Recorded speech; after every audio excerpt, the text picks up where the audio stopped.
You just couldn't get enough of that Spidey butt, could you? Oh yeah.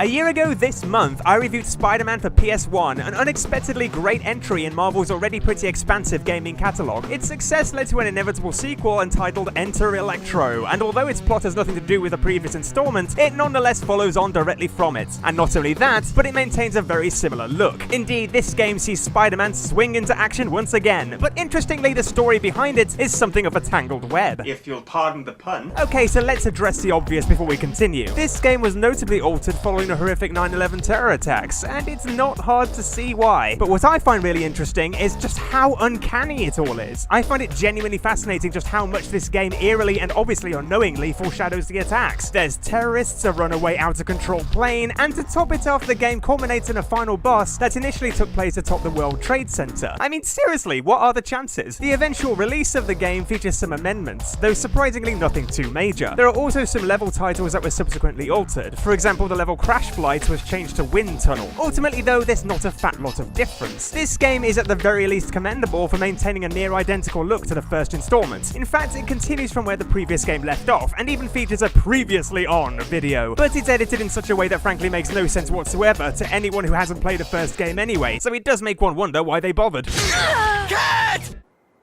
What the hell is that? The game begins with a cutscene depicting Electro breaking into Biotech labs incognito to steal an elusive device. Yeah, I did say incognito, mate. Did you not get the memo, buddy? Christ, you look ridiculous. Anyway, while the tutorial in the first game was overseen by Black Cat, aka Crash Bandiboobs, here the tutorial is overseen by Beast of the X-Men, for some reason. I say overseen, for the most part he comes off as entirely unnecessary, as Spider-Man recalls all his moves from the first game anyway. Well, it was only last year, after all. Now I've seen these all over the city. This gives me more webbing. Thanks, Beast, for supervising, I guess. Stop thrusting your big blue beastie boobs at me and focus on the task at hand, eh? You just don't have the same appeal as your geometric predecessor. And speaking of the tutorial, I don't actually understand the point of it, considering there's a training program separate to the main game, available from the main menu, headed by Professor X and Rogue. Here we find ourselves in, I don't know, Tron or something? Better make the most of it. And I'm not sure if it's just me, but Professor X sounds a little bit like Sean Connery. This mission tests your L1 aiming abilities. You must make it to the top of the tower without touching the black area. No, maybe it's just me. Shaken, not stirred. The training in this game is superior to the training in the first game, in my opinion. For one thing, your moves are explained to you more succinctly, though ironically in the main game, you won't find ample opportunities to practice all your fancy moves. The L2 targeting mode, for example, is entirely inessential, and as for swinging, there is no area in the game that requires you to swing across a gap this large. All the same, it's kind of fun to challenge yourself, and when you're ready, you can even try and beat your own record with a timed challenge mode. Priceless. Never gets old. Ultimately though, completion of the training is not mandatory. Imagine my relief knowing there's a stealth section. I still haven't overcome my post-Tweedy stress disorder. Chicken. Careful, careful. Oh, but you know what? Screw this. Yeah, I'm just not good at stealth, okay? Just shut up! There's also an instant action mode, which gives you access to a spacious simulation, allowing for ample room to maneuver and practice all your moves on endless spawns of generic thugs. It's actually really good fun, but there are few areas as open as this in the main game, and this is, in my opinion, where the game feels lacking. Now, here's the thing. I have heard so many positive comments over the years regarding this game in particular, and in all honesty, I don't understand why, because in my opinion, this isn't a patch on the first game. This might surprise a number of you, especially considering the controls for the most part are pretty much identical. Some of the animations are different, but ultimately Spider-Man maintains the exact same moves as before. In fact, I'll admit it, they actually improved on those controls. For example, while Spider-Man could always fire balls of webbing in the first game, he could only do so while standing still. In this game, he can now fire web balls while swinging or jumping, which is actually very beneficial. But while you have all these moves, you don't get much of a chance to exercise them, especially late on in the game, which is actually pretty frustrating. The first level sees Spidey hunting down some thugs after a robbery attracts his attention, but not before attaching a Spidey tracer to the head thief's motorcycle. You won't get far with that Spidey tracer on him. Hey! Whoa! Web freak! This level includes having to web yank a fire hydrant to put out a large fire, save a burning vehicle, There. A little paint and Bondo should fix things here. and survive an ambush. Oh, and you can also shoot some hoops, which is, believe it or not, the hardest task of all. Almost. Try again. I'm not very good at this. Who knew our hero was so uncoordinated? Eventually, Spidey journeys to the rooftops and finds they're being occupied by machine gun-wielding terrorists. It's nice to know when you're not wanted, isn't it? Could have just said something, bit insensitive. After traversing the rooftops, the Spidey tracer eventually leads us to a warehouse where the hooded thief hands a suspicious package to another heavily disguised figure. No doubt they're all sporting their not at all conspicuous costumes underneath. Yeah, subtlety is something of a foreign concept to these villains. Nice pants, by the way. Naturally, Spidey is again ambushed, and it's up to you to take out the thugs. This level raises one of several complaints I have with the game. Too many levels take place in areas that are either too enclosed or simply do not take advantage of the character's abilities. While this level does indeed encourage the use of your web swinging and zipline, it nonetheless feels horribly cramped, and its claustrophobic feel isn't helped by an uncomfortably zoomed in camera. Like, how close do you want to be? You just don't get much chance to study your surroundings. Can we take a bit of a step back, please? I like to look at Spidey's butt as much as the next person, but this is a bit too close for comfort even for me. Once Spidey overcomes the thugs, he holds one of them captive. I ain't telling you spit. I thought you'd say that. Eventually, he manages to get some juicy info out of Kevin. Let's call him Kevin. They said something about an airfield. Hangar 18. It's all I know, I swear. Just then, the lead thief reveals himself to be Shocker, who I didn't actually know as a character before this game, so imagine my surprise when he turns up wearing what looked to be fishnet stockings. Ooh, you like that, huh? Well, hold still, because you're gonna love this. I say! Shocker's living up to his name, alright. It's just a jump to the left. This is the first boss level in the game, and it sees you having to web yank crates from overhead, as well as pick up and throw surrounding boxes and barrels to crush Shocker before the fire reaches the explosive barrels. The trouble is, again, the camera is bloody useless. It's far too close up, and you cannot see your surroundings, which is a major drawback. You have no time to aim properly due to Shocker's constant attacks, and there's no way to ensure the crates will crush him. It's jolly awkward and mostly pure luck. With Shocker defeated, Spidey then heads to the airfield on Kevin's clue. But on the way, Spidey encounters some terrorists intent on wreaking havoc with a bomb. I will not lie, I despise this level. It's just unfair. In order to deactivate the bomb, we need to find the 4 separate groups of mercenaries and retrieve the 4 colored keys before the bomb detonates. Thanks. I always wanted a red key. Yeah, mate, you keep it. I've had quite enough of those. The neighborhood is essentially a maze, and it's often fairly difficult trying to locate the bad guys in a time limit. And why is it so bloody dark? I can't see out. We then reach the airfield, where it seems as though the baddies are planning to ambush the cops, so we need to take out the machine guns. Again, there's also a new power-up in this level, allowing us to attach some Freon to our webbing to freeze enemies. Once we've made it inside, we find that the pilot has been knocked unconscious and tied up in a plane that's out of control in the hangar. After Spidey secures his Spidey tracer to the bad guy's helicopter, it's our job to firstly clear a path for the plane and then use our webbing on the propellers to temporarily stop it. I think you'll agree it's pretty much plain sailing. I'm sorry. We then finally get a more open level in which we have to pursue the helicopter, making sure we follow close behind so as not to lose the signal of our Spidey tracer. Luckily, I've had enough practice for this level trying to get a phone signal in Wales. It's essentially the same concept. I have a bar! A frabjous day! This eventually leads us to Hammerheads' train yard. This is, again, fairly open, but the problem is that your web-swinging abilities are entirely inessential. You can finish the level without climbing a single wall. So much for all the intense training. This first part of the train yard is kind of similar to Venom's puzzle in the first game, in that you have to activate switches in a certain order to open a set of doors, which must be quite the inconvenience for the employees. Spidey then needs to locate the train holding our mystery bad guy before it departs. But it was too late. Cinders and ashes. Once all the doors are opened up, you can chase after the train, but this is made all the more challenging by the appearance of... Oh no! It's...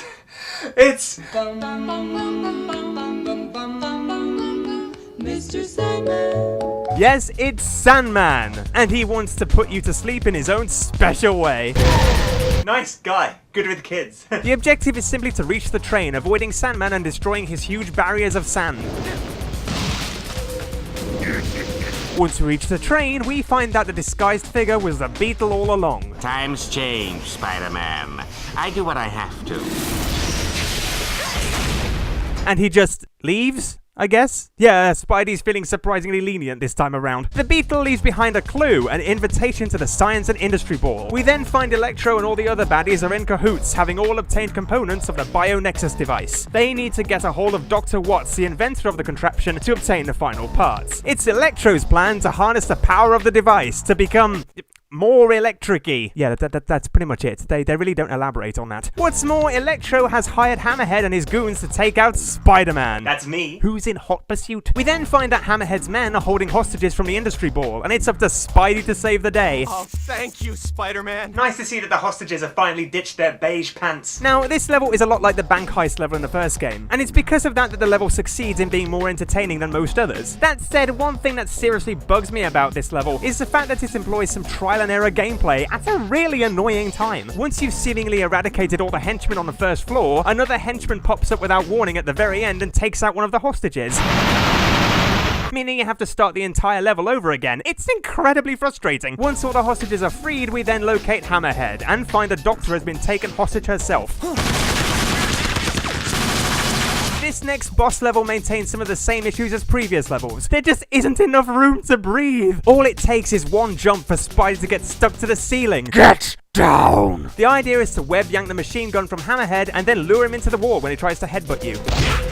Ironically, once his fight progresses outside, it actually gets easier. Well, that level sure was a headache, and I'm sure Hammerhead would agree. Once Hammerhead is apprehended, Spidey tries to contact Dr. Connors at the lab, but it seems he's otherwise engaged.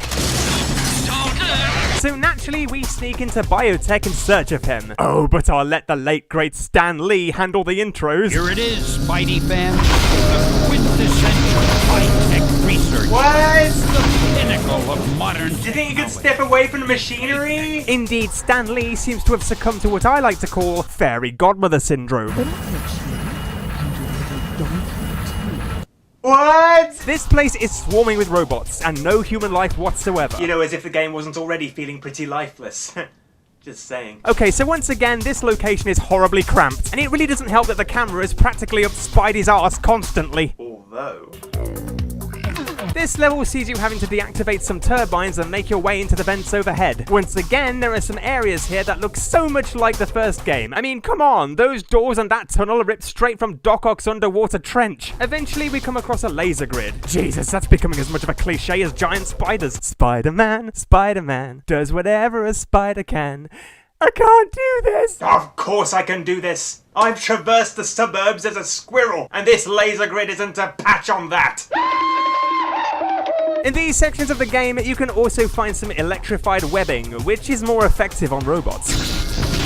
In the next room, we need to swing from one platform to the next to locate this button to open the doors below, but make sure you time it right or you'll get electrocuted. Once inside, the idea is to find the switches to deactivate the electrified barriers one by one. Each switch is in a separate room, which is mostly heavily guarded by machinery and laser guns. The idea here is to attract the attention of the guns to destroy the other guns, which conceptually seems like a good idea, but the guns seem to go berserk. They don't really seem all that accurate. Ah! Intruder! Intruder! I know he's here somewhere!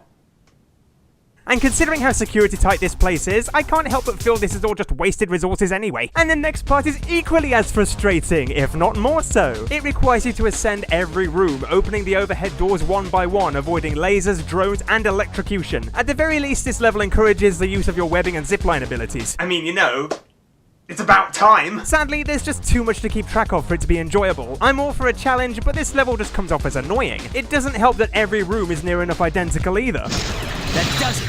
Now all I have to do is get to that door. Oh good, there's just one more door. We're finally on the home stretch. I hate you. Once his tedium is over, we find the Doctor.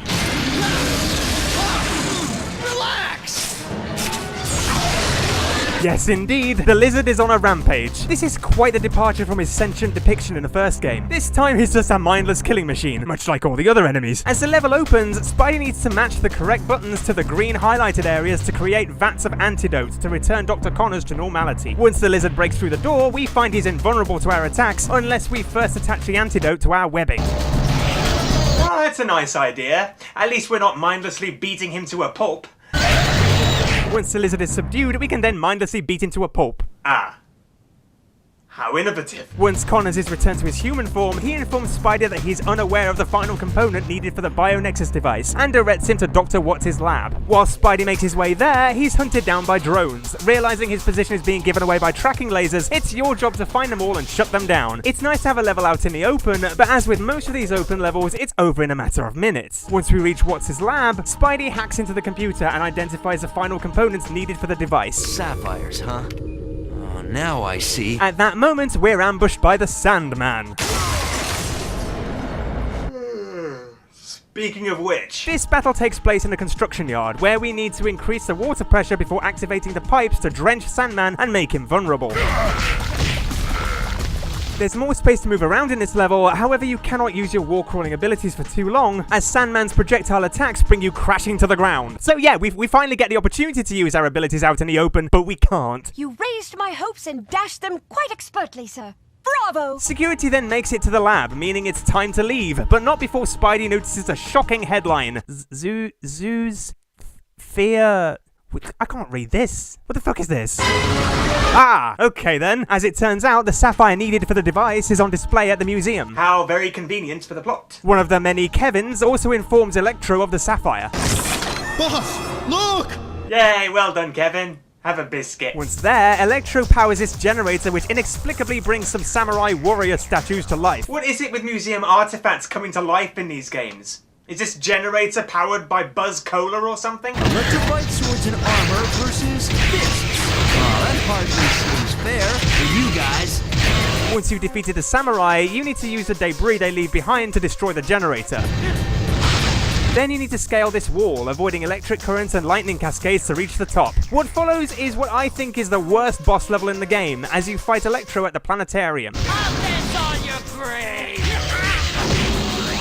I guess the idea is to ascend a ramp and then make the jump to fight Electro, avoiding the planets and whatnot that your opponent throws your way. But it's actually much easier to simply jump up to him from the ground level. I'm pretty sure this isn't intentional. It really shows just how flawed the level design is.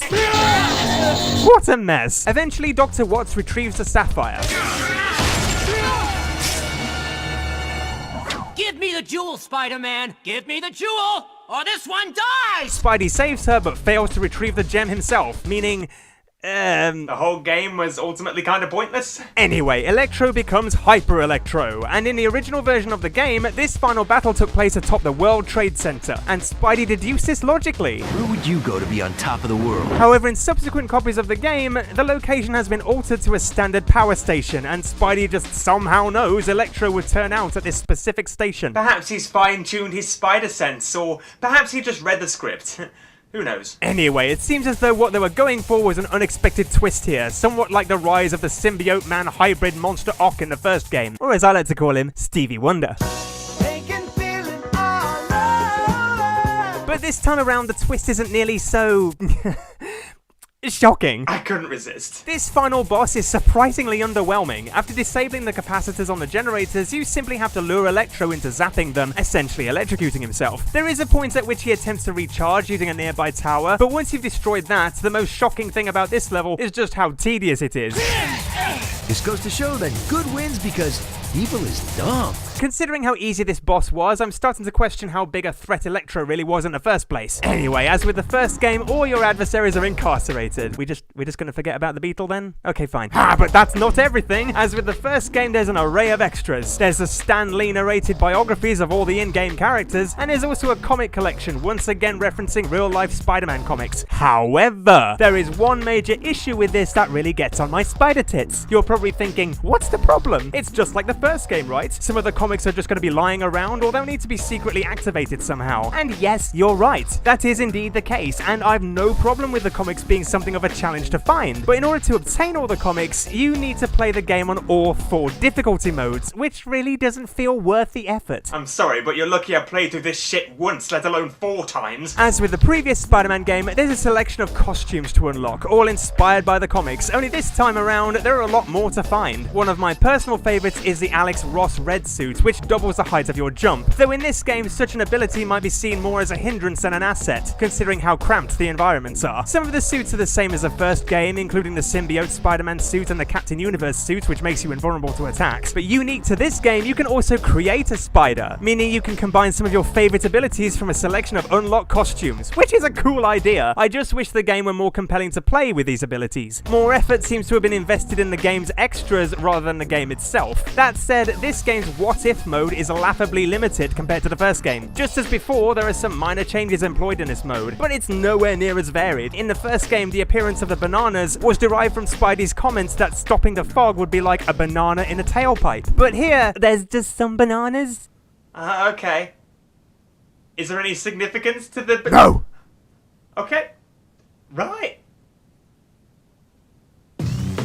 Excelsior! I'm actually somewhat conflicted over this game. I appreciate that it follows an almost identical format to the previous installments, but it's nowhere near as varied, spacious, or indeed enjoyable to play. The graphics have improved marginally, but the inconsistent frame rate just serves to make the game look far uglier. I'm not sure if it's harder than the first game or simply more awkward to play, but it's not what I'd call a bad game as such, just painfully mediocre. The extras are for the most part fantastic, ignoring the lackluster what-if mode, but the game itself is somewhat forgettable. There is a great deal of potential here that I can't help but feel has gone to waste. Ultimately, compared to the first game, it pales in comparison, but rest assured, it's nothing too shocking. Thank you and good night. Mr. Sandman, bring us our dreams.